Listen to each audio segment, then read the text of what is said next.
안녕하세요, 비트TV입니다. 또 마이클 세일러가 나와서 비트코인을 추앙하고 있습니다. 자, 여기서부터는 구독자분들에게만 노출이 되는 영상입니다. 구독, 좋아요 좀 눌러주시고요. 다시 한번 말씀드리지만 제가 비트코인을 까는 게 아닙니다. 약간 착각하시는 분이 계세요. 어쨌든 비트코인은 비트코인 한다가 맞을 겁니다. 그런데 굉장히 오버할 정도로 수많은 인플루언서들이 그들의 영향력을 가지고 비트코인을 추앙하니까 이상해 보인다는 거죠. 그리고 비트코인은 비트코인치가 할 일을 제대로 해야만 비트코인처럼 비트코인이 상승을 할 겁니다. 그런데 어쨌든 블랙록이 덥석 물었죠. 미국에서 덥석 물었다고 봐도 되겠죠. 그리고 계속 안고 가는 그들의 리스크, 언제 어떤 미친놈이 또라이가 비트코인을 던져버린다면 그들 또한 방어하기가 힘들겠지만 그걸 감안하고 ETF를 승인했다는 건 충분히 거기에 대한 대비를 하고 있다고 봐도 되겠죠. 왜 미국에서는 미국 시민들에게 현물의 비트코인을 사게 하지 않고 ETF를 통해서 돈을 쓰게 만드는지 한 번쯤은 여러분들도 점심 식사를 맛있게 하시고 커피 한 잔 들고 벤치에 앉아서 생각을 해보셔야 될 문제겠죠. 한마디로 비트코인을 제가 극단적으로 비유를 든다면, 예를 들어서 전혀 치유가 되지 않는 암이 있다고 칩시다. 그런데 그 암을 치료하기 위해서 입소문을 통해서, 구전 마케팅을 통해서 요게 뭐가 좋다더라, 요게 그 암의 직방이라더라, 요걸 먹어야 된다, 그러면 완벽히 암 치료가 된다더라, 사람들이 옹기종기 모여서 이야기를 했던 그 약을 국가에서 지정을 해서 시민들에게 유통을 시키고 있다고 봐도 되겠죠. 누가 만든지도 모르는 그 약, 신약, 그 약이 부작용이 생기더라도 그 누구에게도 하소연할 수 없는 약, 그걸 암이 걸린 사람에게 배포하고 있는 것과 똑같죠. 그만큼 개발자가 누구인지도 모르고 누가 어떻게 어떤 목적으로 이거를 배포했는지도 모르는 그거를 미국에서 인정을 했다는 건 이 시대 최고의 아이러닉한 일이 될 수 있겠죠. 그런데 비트코인의 가치는 비트코인을 추앙하는 사람이 많을수록 성장은 할 겁니다. 근데 이제 그게 언제까지인가가 굉장히 중요하겠죠. 하지만 방금 전에도 이야기 드렸지만 너무나 부담스럽게 수많은 사람들이 비트코인을 추앙한다는 거죠. 그런데 잘 생각해 보시면 여러분들도 잘 아시겠지만 일론 머스크가 하고 있는 영향력은 꽤 크죠. 전 세계 방방곡곡, 전쟁이면 전쟁, 인공지능이면 인공지능, 화성이면 화성, 그의 영향력이 끼치지 않은 곳이 없습니다. 그런데 어느 순간 일론 머스크는 비트코인에 대해서 언급조차 하지 않고 있습니다. 그리고 심지어 그는 비트코인을 매수하지 않고 있습니다. 이렇게 보면 비트코인을 추앙하는 인플루언서들의 공통점이 하나 있죠. 약간 반정부적이죠. 정부 시스템을 싫어하는 이들이 굉장히 많죠. 그런데도 불구하고 미국은 비트코인을 받아들였다. 비트코인은 비트코인치가 하려고 하는 일을 해야 되는데, 비트코인 100세기도 나왔지만 신뢰할 수 있는 제3자의 횡포, 그게 꼴보기 싫어서 나는 비트코인을 만들었다고 했는데, 사토시 나카모토는 전 세계에서 가장 강력한 중재자 역할을 한다고 하는 블랙록이 비트코인을 덥석 집어들었다.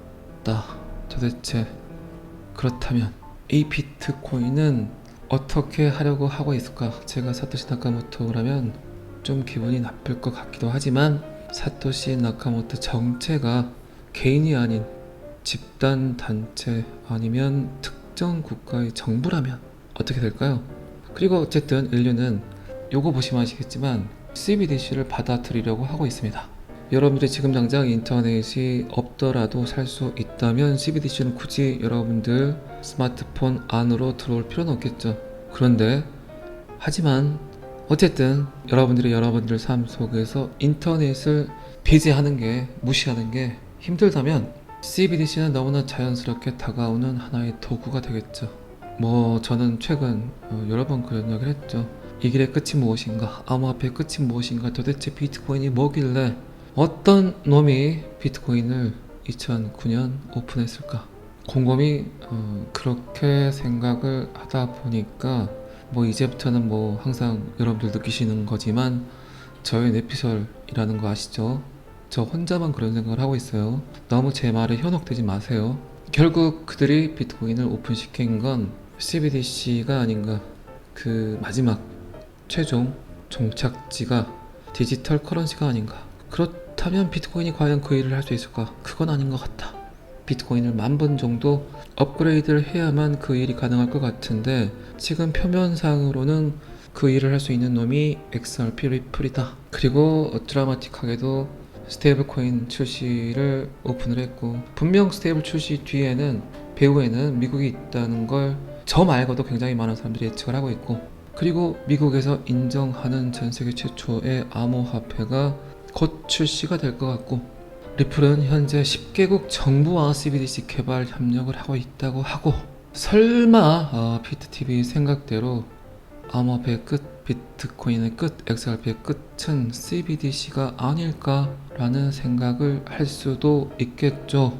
그런 관점에서 보다 보니까 충분히 대중들의, 시민들의, 사람들의 생각을 읽기 위해서 XRP가 출시되기 전 비트코인을 먼저 오픈했을 수도 있다. 그래서 비트코인은 XRP를 위한 베타 테스트 코인일 수도 있다. 그리고 그런 디테일한 내용들이, 비밀들이 조금씩 풀리는 것 같다. 진짜 비트코인의 개발자가 미국에서 누군지 모르고 있다고 생각하시는 건 아니죠. 저는 100% 미국에서 알고 있다고 생각을 합니다. 그게 뭐 단체든 특정 국가든 개인이든 어쨌든 전 세계에 흐르는 모든 피와 같은 돈은, 금융은, 그 모든 결정을 미국이 하기 때문에 절대 미국 입장에서 개발자가 누군지도 모르는 새로 생성된 금융 인프라를 그냥 받아들일 리가 없다는 거죠. 어쨌든 비트TV 예측대로 조금씩 암호화폐의 민낯이 보여지는 것 같습니다. 자, 리플이 10개국 정부와 CBDC 개발을 하고 있다. 그렇다면 10개국 안에 어느 국가만 들어가면 될까요? 유럽연합, 영국, 미국, 일본, 대한민국. 요 정도 바뀐다면 전 세계가 바뀐다고 봐도 되겠죠. 5개로 함축을 했지만 그냥 하나로 함축해도 되겠죠. 그냥 미국, USA, 금융 천국, 보수 금융, 자기 것만 생각하는 국가. 금리 정책을 보더라도 뭐 제롬 파월이 전 세계를 걱정하는 것처럼 보이지만 전혀 그렇지 않습니다. 그냥 그들은 그들 호주머니 속에 들어가는 돈만 중요하기 때문에 별로 신경 쓰지 않습니다. 방금 미국 이야기도 했고 영국 이야기도 했지만 특히 이제 디지털이니까 더더군다나 한 곳에서 모든 게 만들어질 거라고 생각을 해요. 미국이 A를 선택을 했는데 우리나라에서 B를 선택하면 누가 손해를 보는 걸까요? 미국이 그 꼴을 볼까요? 그럴 일은 없습니다. 자, 그리고 요거 보이시죠? 전세계 중앙은행 94%가 CBDC 도입 검토 중. BIS 보고서, 국제결제은행 보고서. 전세계 중앙은행의 중앙은행 BIS, 그 영향력은 말할 필요도 없죠. 대외적으로는 국제기구처럼 보이지만 BIS, IMF, 스위프트, 그리고 월드뱅크는 그냥 미국을 위한 국제기구일 뿐입니다. 그리고 BIS 아고라 프로젝트, 얼마 전 우리나라 국내에서도 아고라 프로젝트를 이야기를 하면서 CBDC를 언급을 했었죠. 그때 제가 사진을 캡처해서 구독자분이 저에게 연락이 왔었다는 표현을 했었죠. 피트TV님이 했던 말을 한국은행 과장분이 나오셔서 그대로 이야기를 하더라. 그래서 저도 그 영상을 봤는데 저도 깜짝 놀랐습니다. 제가 했던 이야기를 그대로 반복을 하더라고요. 어쨌든 BIS는 리플과 쎄쎄쎄를 하고 있다. 그 이전으로 가보다 보면 FPC 이야기를 계속 제가 했었죠. 페스타 페이먼트 캔슬, 더 빠른 결제 위원회에서 이미 2013년부터 그들은 미연주는 준비를 하고 있었다. 방금 전 데이터, 리플 10개국 정부와 CBDC 개발 협력, 그거는 결국 피라미드식으로 다단계식으로 전 세계 94% 중앙은행에서 CBDC를 채택할 수밖에 없겠죠. 농협에서 대출을 받는 기업이 농협의 금융 프로토콜을 따라야 되는 건 맞겠죠. 그리고 농협 사업을 통해서 돈을 버는 하부 조직들도 마찬가지겠죠. CBDC 디지털 화폐를 두고 뭐 갑론을박이 많지만 인간이 인간답게 살 수 있는 도구는 아니죠. 여러분들의 소비가 그 누군가에 의해서 100% 노출이 된다는 게 결코 좋은 일은 아닙니다. 그래서 CBDC는 국민들이 원하는 게 아니라 국가나 은행에서 굉장히 선호하는 프로토콜이죠. 그래서 바뀔 수밖에 없다는 거예요. 국가 입장에서 봤을 때는 최고의 시민 통제, 인간 통제가 가능한 도구죠. 그래서 올 수밖에 없다는 거죠. 그런데 그 일을 결국 XRP가 할 거란 겁니다. 그래서 비트TV는 XRP를 알아가면 알아갈수록 들어온 돈이구나, 때묻은 돈이구나, 추악한 탐욕이 물든 인터넷 돈이구나 라는 표현을 했던 겁니다. 무슨 말인지 충분히 이해하셨을 거라 생각을 합니다. 자, 그리고 요거 독일 프랑크푸르트 증권 거래소의 최근 차트 분석에 따르면 XRP는 올 한해 2000% 이상 상승을 해서 10달러까지 갈 수 있다고 이야기를 했습니다. 우리가 뭐 10달러 보려고 이러고 있진 않죠. 그 마음고생, 개고생, 누구한테 말도 하지 못하고 은둔형 외톨이처럼 XRP를 꽁꽁 들고 있는데 20배가 뭡니까? 그런데 아마 2배 정도만 돼도 리플을 던지는 유저분들이 굉장히 많을 거라고 생각을 합니다. 여러분들 생각에는 비트TV 말대로 그렇게 가격을 상승하면 모두 다 부자가 될 거라는 착각들을 하시는데, 사람은, 인간은 어쨌든 배포만큼 본인이 갖고 있는 역량만큼 가져가는 게 수익률이죠. 잘 생각하시고 항상 잘 선택하셔야 되겠죠. 오랜만에 제 영상을 1년 이상 보셨다면 궁둥이 딱 손가락에 기부스 아시죠? 자, 오늘은 여기까지 하겠습니다. 구독과 좋아요는 항상 저를 너무너무 힘나게 합니다. 감사합니다. 비트TV였습니다.